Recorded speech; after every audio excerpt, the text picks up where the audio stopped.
नमस्कार, मैं रंजन कुशवाहा। आप देख रहे हैं भारत लाइव तक। क्या नीतीश कुमार के युग अब खत्म होने जा रहा है और चिराग युग की शुरुआत होने जा रहा है?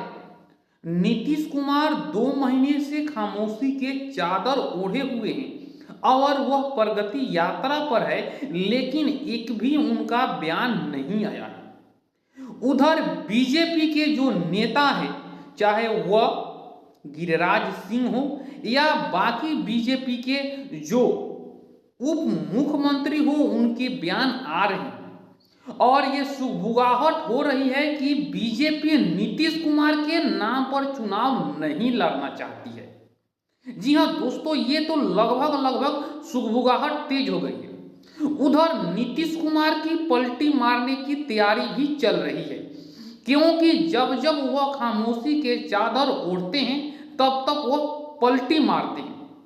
और जब मकर संक्रांति से लेकर होली तक जब बिहार में ठंड पड़ता है तो बिहार की राजनीति गर्म होती है। यह 90 के दशक से आ रहा है। इसके पहले भी नीतीश कुमार पलटी कब मारे थे? तो इसी जनवरी महीने और होली के बीच में पलटी मारे थे। लेकिन अब की बार समस्या यह है कि दो नेता बीजेपी के संपर्क में हैं नीतीश कुमार के, एक ललन सिंह और संजय झा जो केंद्र में है, और अशोक चौधरी जो बिहार में है। उन पर भी यह आरोप लगता है कि वह बीजेपी के संपर्क में। वहीं गिरिराज सिंह ने एक बयान दिया है कि नीतीश कुमार को भारत रत्न दिया जाए। अब नीतीश कुमार को भारत रत्न किस जो उपलक्ष्य में दिया जाएगा? क्या उनको सम्मानजनक विदाई दिया जाएगा या नीतीश कुमार को क्या मनाने के लिए, क्या आप हमके साथ हैं इसलिए भारत रत्न दिया जाएगा? ये जो सगुफा छोड़ा गया है यह कितना कारगर होता है। लेकिन नीतीश कुमार है, क्योंकि अगर बीजेपी और आरजेडी में अगर कोई बहुमत का आंकड़ा लाने का काम करता है वह नीतीश कुमार करते हैं। नीतीश कुमार ऐसे नेता है, ना उन पर विपक्ष पलटवार करता है ना पक्ष पलटवार करता है। यानी उस पर ना बीजेपी हमला करती है ना आरजेडी हमला करती है। ये भी बात कंफर्म है, आप देख लीजिए। अब बीजेपी ये चाहती है कि पूरे भारत में एक भी दलित मुख्यमंत्री नहीं है।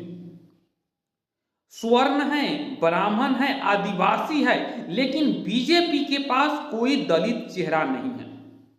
और वह चिराग पासवान को आगे करना चाहती है, लेकिन कब?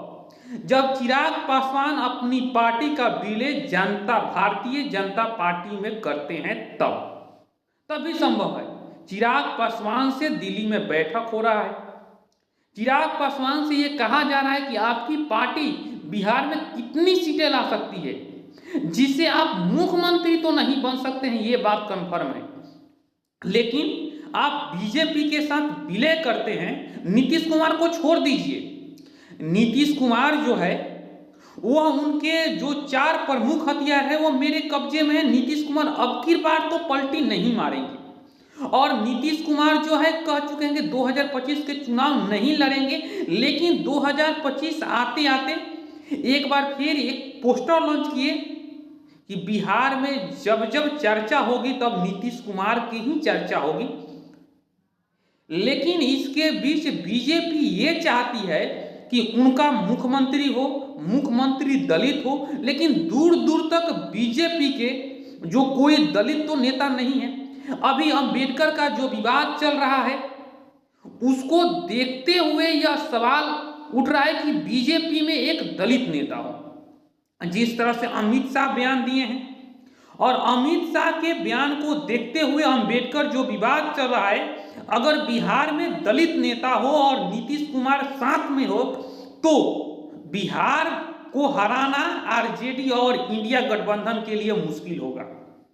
लेकिन यह काम करना क्या जो चिराग पासवान जो है वह मिलते हैं, विलय करते हैं बीजेपी में। अगर नीतीश कुमार को चेहरा नहीं बनाया जाता है उसके बाद भी वो बीजेपी में रहते हैं, ये सबसे बड़ा सवाल है। लेकिन मंथन चल रहा है और ये बात भी बीजेपी जानती है कि अगर नीतीश कुमार के नाम पर अगर चुनाव लड़ते हैं तो हार भी तय है, क्योंकि प्रशांत किशोर जो है वो अपने पार्टी बना चुके हैं। जो 5 विधानसभा के उपचुनाव हुए उसमें आरजेडी का अगर हार हुआ तो वह प्रशांत किशोर के चलते हुए, और आरजेडी ये चाहती है कि किसी तरह से नीतीश कुमार हमारे पाले में आ जाए।